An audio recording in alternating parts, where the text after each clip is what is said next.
Hello everyone, welcome to our YouTube channel Science Patashala. Dear CTET 2026 aspirants, ಎಲ್ಲರಿಗೂ ನಮಸ್ಕಾರ. Welcome back to part 2. ಇವತ್ತು ನಾವು the world of the living topic ನಿಂದ most important previous year questions that is PYQ solve ಮಾಡೋಣ. So already ನಾವು part 1 ನಲ್ಲಿ full detailed explanations complete ಮಾಡಿದ್ದೀವಿ. ಯಾರಾದರೂ ಮಿಸ್ ಮಾಡ್ಕೊಂಡಿದ್ದರೆ ಮೊದಲು ಅದನ್ನು ನೋಡಿ ಬಂದರೆ PYQs ಆನ್ಸರ್ ಮಾಡುವುದು ತುಂಬಾ ಈಸಿ ಆಗುತ್ತದೆ. ಸೊ CTET ಪೇಪರ್ 2 ನಲ್ಲಿ ರಿಪೀಟೆಡ್ಲಿ ಕೇಳ್ತಿರೋ ಕ್ವಶನ್ಸ್, ಸ್ಮಾರ್ಟ್ ಟ್ರಿಕ್ಸ್ ಮತ್ತು sure short exam tips all in this one session. So ಚಾನಲ್ಗೆ ಸಬ್ಸ್ಕ್ರೈಬ್ ಮಾಡಿ for regular CTET science boosters. So let's prepare smartly and push your CTET 2026 score to the next level. Let us start the session. The first question: the thumb of humans move more freely than other fingers due to the presence of. ಈ ಪ್ರಶ್ನೆ CTET 2011 ನಲ್ಲಿ ಕೇಳಿದ್ದಾರೆ. So options ಈ ರೀತಿ ಇದೆ. Option A pivotal joint, option B gliding joint, option C hinge joint, option D saddle joint. So human thumb moves more freely than other fingers because of the saddle joint present at its base. So ಈ joint ಎರಡು direction ಗಳಲ್ಲಿ movement hello ಮಾಡುತ್ತದೆ. So grasping, holding, writing actions possible ಆಗುತ್ತದೆ. So saddle joint ಕಾರಣದಿಂದ thumb extra flexible ಆಗಿದ್ದು fine movements ಮಾಡಲು help ಮಾಡುತ್ತದೆ. So ಹಾಗಾಗಿ ಈ ಪ್ರಶ್ನೆಗೆ ಸರಿಯಾದ ಉತ್ತರ option D, that is saddle joint. So why other options are wrong here? Option A pivotal joint, wrong. So pivotal joint allows only rotational movement. ಇದು neck ನಲ್ಲಿ ಇರುತ್ತದೆ, ಥಂಬ್ ಮೂವ್ಮೆಂಟ್ ಗೆ ಯೂಸ್ ಆಗಲ್ಲ. So option B gliding joint, wrong. So gliding joint allows sliding movement only. So wrist bones ನಡುವೆ ಇರುತ್ತದೆ, thumb movement ಗೆ useful ಅಲ್ಲ. So hinge joint, that is wrong. So hinge joint allows movement in one direction only. Elbow ಮತ್ತು knee joints hinge joint ಆಗಿವೆ. So thumb multi directional movement possible ಅಲ್ಲ. So ಹಾಗಾಗಿ ಈ ಪ್ರಶ್ನೆಗೆ ಸರಿಯಾದ ಉತ್ತರ option D. Option D is the correct answer. Next question, hormone adrenaline. ಈ ಪ್ರಶ್ನೆ CTET 2011 ನಲ್ಲಿ ಕೇಳಿದ್ದಾರೆ. ಸೊ ಆಪ್ಷನ್ಸ್ ಈ ರೀತಿ ಇದೆ. Option A helps control level of sugar in the blood. Option B helps the body to adjust stress level when one is very angry or worried. Option C helps control height. Option D helps control balance of electrolytes in the body. So adrenaline is called the emergency hormone. ಅದಕ್ಕೆ ನಾವೇನಂತ ಹೇಳ್ತೀವಿ? Emergency hormone. So it prepares the body for stressful situations like fear, anger or worry by increasing the heart rate, breathing rate and energy supply. Anger ಅಥವಾ tension ಸಮಯದಲ್ಲಿ adrenaline release ಆಗಿ ಬಾಡಿಯನ್ನು fight for flight ಸಿಚುವೇಶನ್ಗೆ ready ಮಾಡುತ್ತದೆ. So ಹಾಗಾಗಿ ಈ ಪ್ರಶ್ನೆಗೆ ಸರಿಯಾದ ಉತ್ತರ option B, that is helps the body to adjust stress level when one is very angry or worried. So why other options are wrong here? Option A wrong. So blood sugar control mainly insulin and glucagon hormones ಮಾಡುತ್ತವೆ. So adrenaline blood sugar regulate ಮಾಡುವ main hormone ಅಲ್ಲ. So option C wrong. Height control is done by growth hormone. Adrenaline height ಗ್ರೋತ್ಗೆ responsible ಅಲ್ಲ. So option D wrong. Electrolyte balance is controlled by aldosterone hormone. Adrenaline electrolytes balance control ಮಾಡಲ್ಲ. ಹಾಗಾಗಿ ಈ ಪ್ರಶ್ನೆಗೆ ಸರಿಯಾದ ಉತ್ತರ option B. Option B is the correct answer. Next question, green plants appear to release oxygen instead of carbon dioxide into the atmosphere during daytime because. ಈ ಪ್ರಶ್ನೆ CTET 2011 ನಲ್ಲಿ ಕೇಳಿದ್ದಾರೆ. ಸೊ ಆಪ್ಷನ್ಸ್ ಈ ರೀತಿ ಇದೆ. Option A green plants do not respire during the night time. Option B green plants respire only during the night time. Option C green plants respire during the day time but are involved in photosynthesis during the night time. Option D, the rate of photosynthesis is higher than the rate of respiration during the daytime. So green plants respire all the time, day ಮತ್ತು night. So day time ನಲ್ಲಿ photosynthesis ಕೂಡ ನಡೆಯುತ್ತದೆ ಮತ್ತು ಅದರ rate respiration ಗಿಂತ ಹೆಚ್ಚಿಗೆ ಆಗಿರುತ್ತದೆ. So plants oxygen release ಮಾಡುತ್ತವೆ. ಸೊ ಹಾಗಾಗಿ ಈ ಪ್ರಶ್ನೆಗೆ ಸರಿಯಾದ ಉತ್ತರ option D, that is the rate of photosynthesis is higher than the rate of respiration during the daytime. So why other options are wrong here? Option A wrong. So plants respire both day and night. So night time nalli respiration illa ಅನ್ನುವುದು ತಪ್ಪು. So option B wrong. Plants only night time nalli respire ಮಾಡಲ್ಲ. Respiration 24 hours continuous process. So option C wrong. Photosynthesis requires sunlight. So night time ನಲ್ಲಿ photosynthesis ನಡೆಯುವುದಿಲ್ಲ. So ಹಾಗಾಗಿ ಈ ಪ್ರಶ್ನೆಗೆ ಸರಿಯಾದ ಉತ್ತರ option D. Option D is the correct answer. Next question, a common characteristic feature of plant sieve tube cells and mammalian erythrocytes is. ಈ ಪ್ರಶ್ನೆ CTET 2011 ನಲ್ಲಿ ಕೇಳಿದ್ದಾರೆ. ಸೊ ಆಪ್ಷನ್ಸ್ ಈ ರೀತಿ ಇದೆ. Option A absence of nucleus, option B absence of chloroplast, option C absence of cell wall, option D presence of hemoglobin. Both plant sieve tube cells and mammalian erythrocytes, that is RBCs, lack a nucleus in their mature stage. So sieve tube cells nucleus ಇಲ್ಲದೆ food conduction efficiently ಮಾಡುತ್ತವೆ ಮತ್ತು mammalian RBCs nucleus ಇಲ್ಲದೆ more space for haemoglobin ಇರುತ್ತವೆ. So ಈ feature ಎರಡರಲ್ಲೂ common characteristic ಆಗಿದೆ. ಹಾಗಾಗಿ ಈ ಪ್ರಶ್ನೆಗೆ ಸರಿಯಾದ ಉತ್ತರ option A, that is absence of nucleus. Why other options are wrong here? Option B wrong. Plant sieve tube cells do not have chloroplast but RBCs anyway chloroplast illa. So this feature unique common characteristic alla. So option C wrong. Plant cells have cell wall but mammalian RBCs cell wall illa. ಅದಕ್ಕೆ absence of cell wall common alla. So option D wrong. Hemoglobin is present only in mammalian erythrocytes. Sieve tube cells ನಲ್ಲಿ hemoglobin ಇಲ್ಲ. So ಹಾಗಾಗಿ ಈ ಪ್ರಶ್ನೆಗೆ ಸರಿಯಾದ ಉತ್ತರ option A. Option A is the correct answer. Next question, most boards of education have banned dissection of animals because. ಈ ಪ್ರಶ್ನೆ CTET 2011 ನಲ್ಲಿ ಕೇಳಿದ್ದಾರೆ. ಸೊ ಆಪ್ಷನ್ಸ್ ಈ ರೀತಿ ಇದೆ. Option A animals are no longer available for dissection. Option B procuring animals has become an expensive proposition. Option C there is a need to sensitize students to prevention of cruelty to animals. Option D they may spread new diseases. So most boards of education animal dissection ಅನ್ನು ban ಮಾಡಿದ್ದು ethical values develop ಮಾಡುವುದಕ್ಕಾಗಿ. So students ನಲ್ಲಿ animals ಬಗ್ಗೆ compassion, kindness ಮತ್ತು responsibility ಬೆಳೆಸಬೇಕು ಅನ್ನೋ main aim. So science learning ಜೊತೆಗೆ cruelty to animals ತಪ್ಪಿಸಬೇಕು ಅನ್ನೋ ಅವೇರ್ನೆಸ್ ಸ್ಟೂಡೆಂಟ್ಸ್ಗೆ ಕೊಡಬೇಕು. ಸೊ ಹಾಗಾಗಿ ಈ ಪ್ರಶ್ನೆಗೆ ಸರಿಯಾದ ಉತ್ತರ option C, there is a need to sensitize students to prevention of cruelty to animals. So why other options are wrong here? Option A wrong. Animals still available for scientific purposes. So animals ಸಿಗಲ್ಲ ಅನ್ನುವುದು ban ಮಾಡೋದಕ್ಕೆ main reason ಅಲ್ಲ. So option B wrong. Cost is not the major issue. ಮನಿಗಿಂತ ethical education ಹೆಚ್ಚು important. So option D wrong. Animal dissection generally new diseases spread ಮಾಡುವುದಿಲ್ಲ. So disease fear primary reason ಅಲ್ಲ. So ಹಾಗಾಗಿ ಈ ಪ್ರಶ್ನೆಗೆ ಸರಿಯಾದ ಉತ್ತರ option C, there is a need to sensitize students to prevention of cruelty to animals. Option C is the correct answer. Next question, the smallest of living organisms with cell wall are. ಈ ಪ್ರಶ್ನೆ CTET January 2012 ನಲ್ಲಿ ಕೇಳಿದ್ದಾರೆ. So options ಈ ರೀತಿ ಇದೆ. Option A algae, option B cyanobacteria, option C bacteria, option D yeast. So bacteria are the smallest living organisms that possesses a cell wall. So bacteria, it is having cell wall. So bacterial cell wall is made up of peptidoglycan, so which gives protection and shape. So ಬ್ಯಾಕ್ಟೀರಿಯಾಗಳು unicellular ಆಗಿದ್ದು algae, East ಮತ್ತು ಸೈನೋಬ್ಯಾಕ್ಟೀರಿಯಾಗಿಂತ size ನಲ್ಲಿ ಚಿಕ್ಕದು. So ಹಾಗಾಗಿ ಈ ಪ್ರಶ್ನೆಗೆ ಸರಿಯಾದ ಉತ್ತರ option C, that is bacteria. So why other options are wrong here? Option A algae wrong.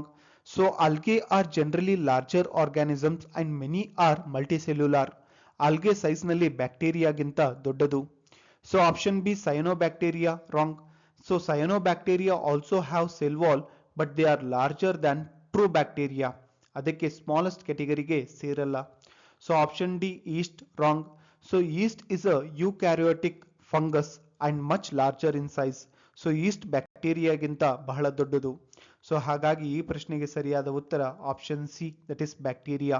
Option C is the correct answer. Next question, which of the following group of words can correctly identified with rhizobium?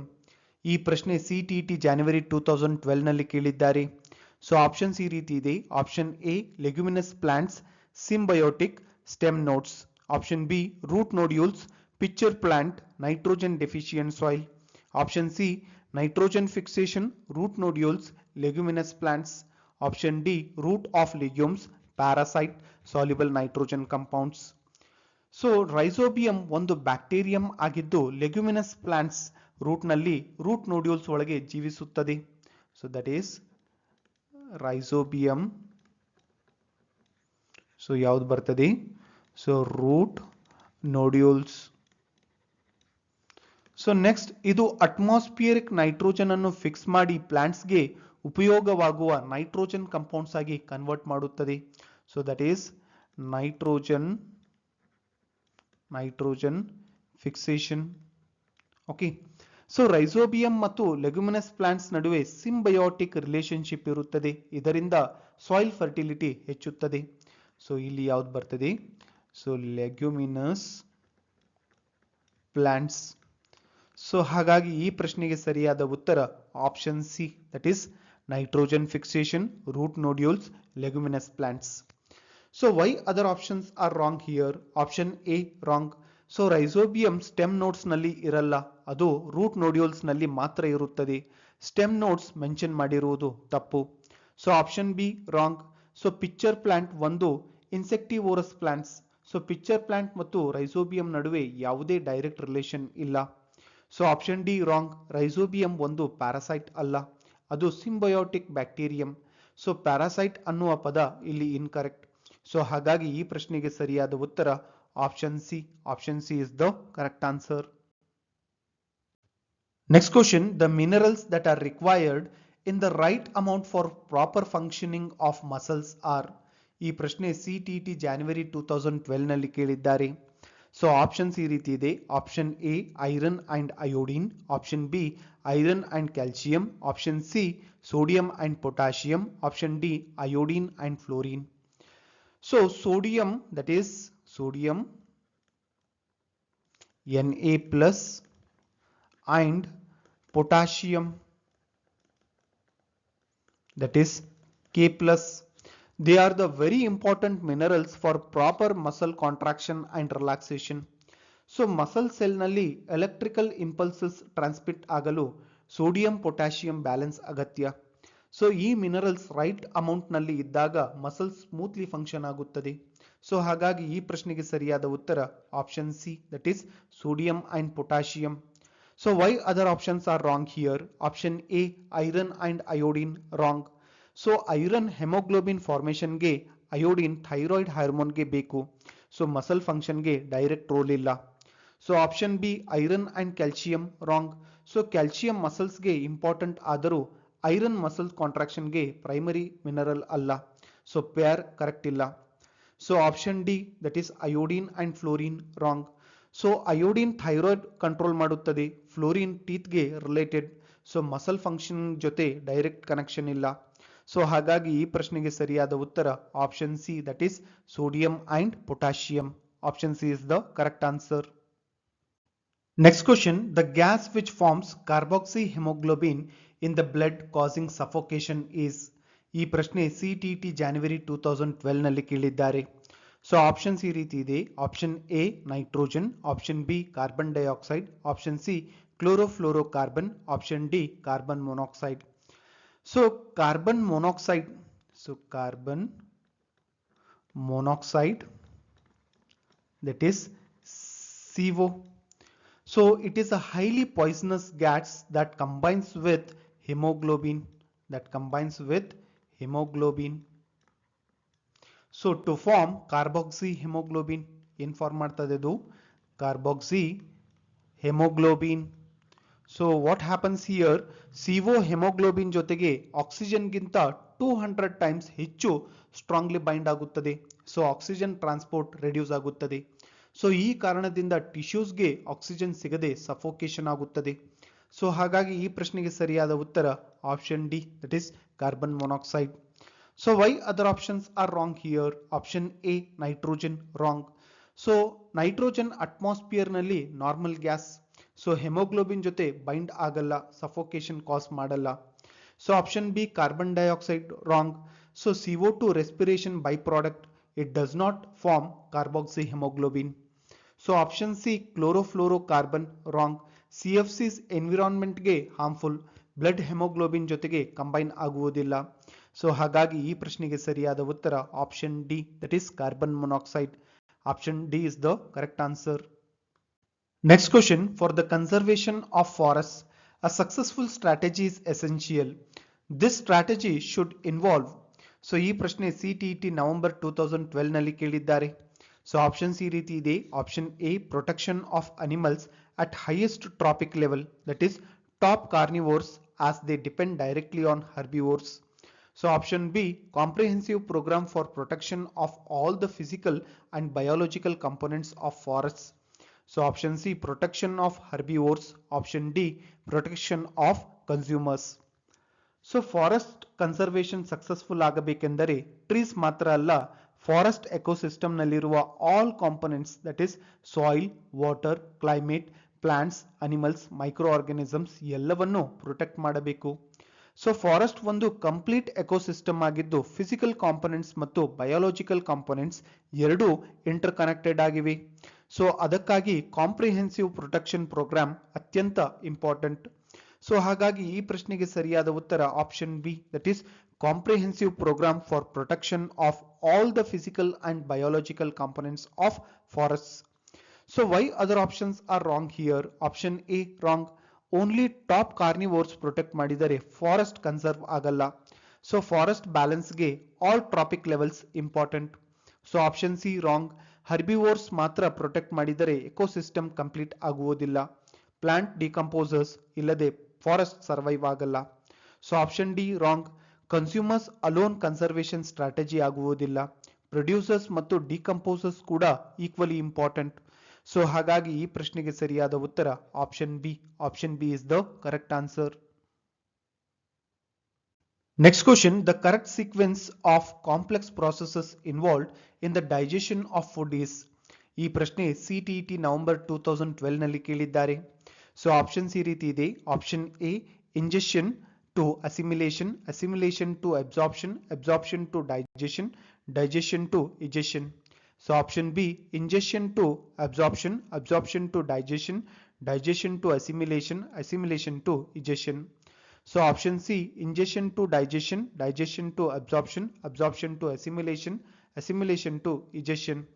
So option D, ingestion to digestion, digestion to assimilation, assimilation to absorption, absorption to egestion. So food digestion process starts with ingestion. Yadrinda, so ingestion. So that is food intake, food intake. So next, after that digestion occurs. Yaud bartade after that digestion occurs. So where complex food is broken into simpler substances, simpler substances. Yaudu food. So next, then absorption takes place. Yaudu absorption. Absorption takes place. So in the intestine, nutrients blood ಗೆ ಹೋಗುತ್ತದೆ. So ಯಾವುದು ಇಲ್ಲಿ? So intestine. So next is later assimilation occurs where absorbed nutrients body cells use ಮಾಡುತ್ತದೆ. ಯಾವುದು ಬರ್ತದೆ ಇಲ್ಲಿ? Assimilation. So ಎಲ್ಲಿ ಹೋಗ್ತದೆ? So body cells. So finally, egestion removes undigested food. So egestion, undigested food. So ಹಾಗಾಗಿ ಈ ಪ್ರಶ್ನೆಗೆ ಸರಿಯಾದ ಉತ್ತರ option C, that is ingestion to digestion, digestion to absorption, absorption to assimilation, assimilation to egestion. So option C is the correct answer. So why other options are wrong here? Option A wrong. So digestion must come before absorption and assimilation. Order ಇಲ್ಲಿ correct ಇಲ್ಲ. So option B wrong. Absorption cannot happen before digestion. Food break ಆಗದೆ nutrients absorb ಆಗಲ್ಲ. So option D wrong. Assimilation happens after absorption, not before. Sequence ಇಲ್ಲಿ mistake ಇದೆ. So ಹಾಗಾಗಿ ಈ ಪ್ರಶ್ನೆಗೆ ಸರಿಯಾದ ಉತ್ತರ option C. Option C is the correct answer. Next question, which of the following statements are true about photosynthesis? ಈ ಪ್ರಶ್ನೆ CTET November 2012 ನಲ್ಲಿ ಕೇಳಿದ್ದಾರೆ. ಸೊ ಇಲ್ಲಿ A, in this process solar energy is converted into chemical energy ಅಂತ ಕೊಟ್ಟಿದ್ದಾರೆ. So B, in photosynthesis CO2 and H2O are used ಅಂತ ಕೊಟ್ಟಿದ್ದಾರೆ. C, in photosynthesis CO2 is released and O2 is consumed ಅಂತ ಕೊಟ್ಟಿದ್ದಾರೆ. So D, in photosynthesis O2 is released and carbon monoxide is consumed ಅಂತ ಕೊಟ್ಟಿದ್ದಾರೆ.